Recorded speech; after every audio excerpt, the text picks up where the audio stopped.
Lewisham, Belvedere, West London. These are all places being let down by Sadiq Khan's failure to get proper funding in our infrastructure from the government.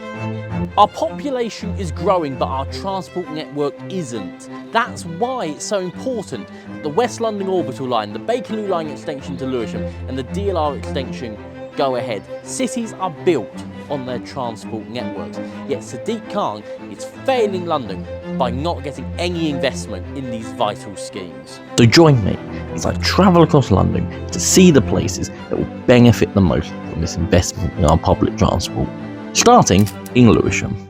We've got to bring the tube network south of the river.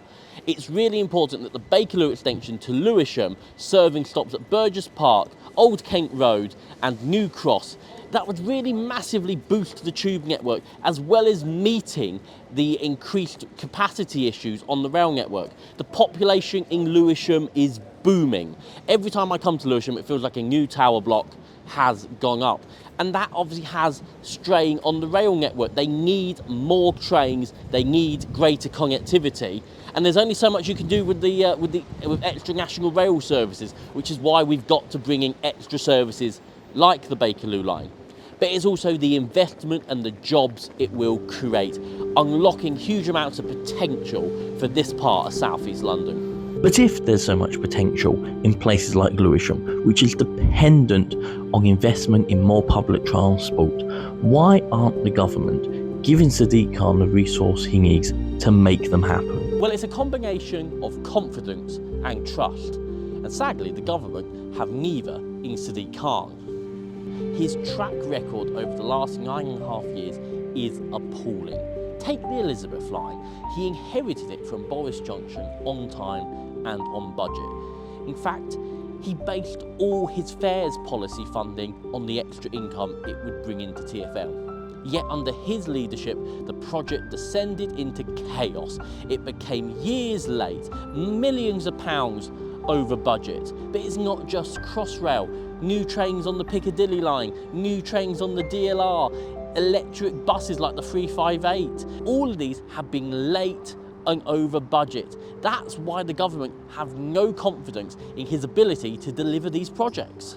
My next stop is Belvedere, where I'm going to be meeting with Bexley Council's Cabinet Member for Neighbourhoods, Councillor Richard Dimmond, to talk about how investing in more public transport in Belvedere could unlock potential opportunities and make a huge difference to all of South East London. So Richard, there's so much potential here in Belvedere, there's so much economic productivity that can be unlocked. Do you want to talk us through some of the ways that that Bexley Council believe the government can unlock the full potential of Belvedere? This riverside area around Belvedere and the areas adjacent to it has enormous potential for development. The problem is it's relatively isolated. Bexley has suffered for years from underinvestment in transport. We're the only London borough without any underground, overground, DLR or tramway, and our railway services desperately need improving. So the Docklands Light Railway extension, long overdue to get a Thamesmead onto a rail network, but it's such a missed opportunity to not bring it all the way down to Belvedere.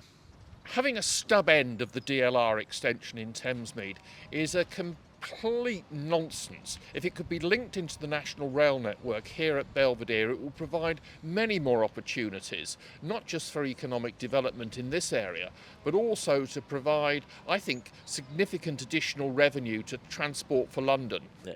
Now over to West London to look at a project that wouldn't just mean more capacity, but would transform how we think about rail connections in London. The West London Orbital line would be transformative. We need more orbital lines, but instead, this one is stuck in limbo because of Sadiq Khan.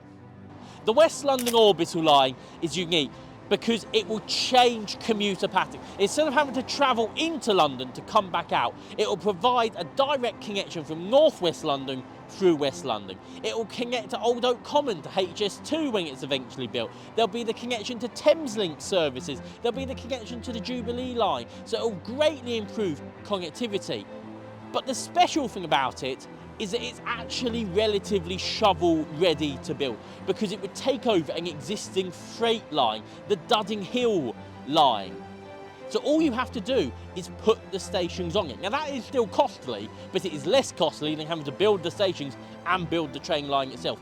Yet despite this, Sadiq Khan still is only talking about it and not delivering it. Sadiq Khan's failings mean that Londoners are left with overcrowded journeys because the transport network is no longer keeping up with population changes. Ordinary Londoners shouldn't have to suffer because of Sadiq Khan's failings. So that's why it's important that Rachel Reeves and the government invest in the engine of the UK economy, invest in London and ensure that we have the infrastructure we need for the future.